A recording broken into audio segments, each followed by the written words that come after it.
വിളിക്കാം. പറയടാ മീനു, നമ്മൾ നാളെ പ്ലാൻ ചെയ്തിരിക്കുന്ന ഷൂട്ടേ ഒന്ന് പോസ്റ്റ്പോൺ ചെയ്തിട്ടുണ്ടേ.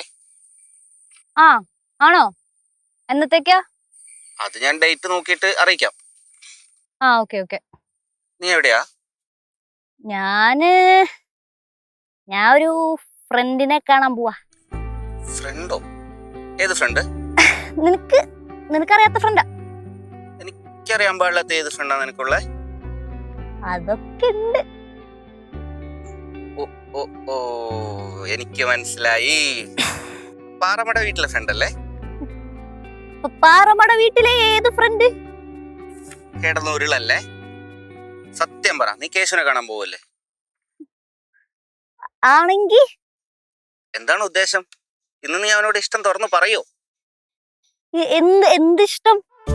വേണ്ട വേണ്ട, എന്റെ അടുത്ത് അടവിറക്കല്ലേ. ഒരു കാര്യം ഞാൻ പറയാം, പറയാനുള്ള കാര്യം എത്രയും പെട്ടെന്ന് തുറന്നു പറഞ്ഞേക്ക്. അതൊന്നും ശരിയാവില്ല. അവനൊരു ബ്രേക്കപ്പ് ഒക്കെ കഴിഞ്ഞിരിക്ക. അപ്പൊ വേണ്ട. എന്ത് ശരിയാവില്ലെന്ന്?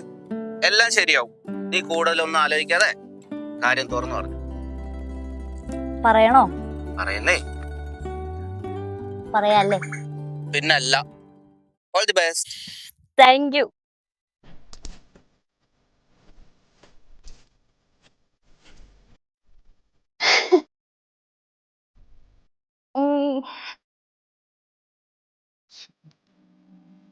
ആകല്ലൂ കേട്ട് ആന്ന് കേട്ടെന്ന്. ഇനി കുറച്ച് കാര്യങ്ങൾ ഞാൻ അങ്ങോട്ട് പറഞ്ഞു തരട്ടെ. അപ്പൂപ്പനെ അമ്മൂമ്മനെയൊക്കെ കൊണ്ട് പുറത്തു പോകുന്നോളാം, പക്ഷെ അവരെ ബുദ്ധിമുട്ടിക്കരുത്. പിന്നെ ഒരുപാട് മിഠായി മേടിച്ച് കഴിക്കരുത്. അതുപോലെ തന്നെ ആ കടയിലൊക്കെ ഒരുപാട് പാവകളൊക്കെ തൂക്കിയിട്ടിട്ടുണ്ടാവും. അതൊക്കെ വേണമെന്നും പറഞ്ഞ് വാശി പിടിക്കരുത്. അത് ഞാനും അച്ഛനും കൂടെ വന്നിട്ട് മേടിച്ചു തരാം. ഇതൊക്കെ സമ്മതമാണെങ്കിൽ പൊക്കോ. ഉറപ്പാണേ? ഓക്കെ, അപ്പൊ ഗുഡ് ഗേൾ.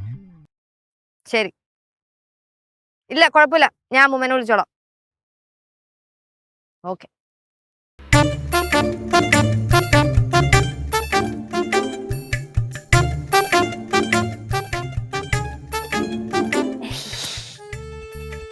ഇങ്ങ് വാ.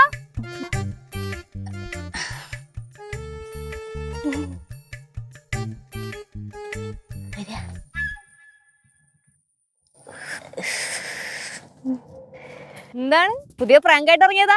ഏയ് ഒന്നുമില്ല, ചുമ്മാ ഈ വഴിക്ക് വന്നപ്പോ കേശുവിനെ കാണാൻ വേണ്ടി വന്നതാ. കേശു ഓക്കെ അല്ലേ? കേശുവിന് എന്താ കുഴപ്പം? അല്ല, മെർലിൻ ബ്രേക്കപ്പ്. അത് അത് കുഴപ്പമൊന്നുമില്ല. ഞങ്ങളിപ്പോ ആ ഒരു ടോപ്പിക്കിനെ പറ്റി അധികം സംസാരമൊന്നുമില്ല. എന്നാലും ഒന്ന് സൂക്ഷിക്കണം, നല്ലതാ. ചിലപ്പോ ഡിപ്രഷൻ ഒക്കെ വരാൻ ചാൻസ് ഉണ്ട്. ആണോ? ആന്ന്. എന്റെ ഒരു ഫ്രണ്ട് ഇതേപോലെ ബ്രേക്കപ്പ് ആയ സമയത്ത് 5-6 ദിവസം നിർത്താതെ കരയുമായിരുന്നു. അത് കഴിഞ്ഞപ്പോ ടപ്പേന്ന് ഒരു ദിവസം കരച്ചിലങ്ങ് നിർത്തി. പിന്നെ ഒരു 5-6 മാസം കഴിഞ്ഞിട്ട് എന്റെ അടുത്ത് മിണ്ടിയെ. ഇത് പേടിക്കൊന്നും വേണ്ട, കേശുവിന് അങ്ങനെ കരച്ചിലൊന്നുമില്ല. പിന്നെ നമ്മളുടെ അടുത്തൊക്കെ മിണ്ടുന്നൊക്കെ ഉണ്ട്. അപ്പൊ ഡിപ്രഷൻ അകത്തായിരിക്കും. എന്നാലും ഒന്ന് സൂക്ഷിക്കണം, നല്ലതാ. സൂക്ഷിക്കാം. പിന്നെ ആരെങ്കിലും എപ്പോഴെങ്കിലും ഒക്കെ കൂടെ ഉള്ളതും നല്ലതാ. അതിനും ഞങ്ങൾ ശ്രമിക്കാം. മതി, ഒരു ശ്രദ്ധ ഉണ്ടായാൽ മതി. യേശുവിന്റെ ഫ്രണ്ട് പ്രാങ്കത്തി എത്തിയാ? എന്താണ് സുഖം. മീനു പറയുമായിരുന്നേ കേശുവിനെ നമ്മൾ കുറച്ചും കൂടെ കെയർ ചെയ്യണമെന്ന്. അവന് ഡിപ്രഷൻ വരാൻ ചാൻസ് ഉണ്ടെന്ന്. അവൻ അങ്ങനെ ഡിപ്രഷൻ വരുത്തൊന്നുമില്ല. അവൻ ബ്രേക്കപ്പ് ആയി കഴിഞ്ഞാലേ വേറെ 10 പെമ്പിള്ളാര് ഇവിടെ വരും.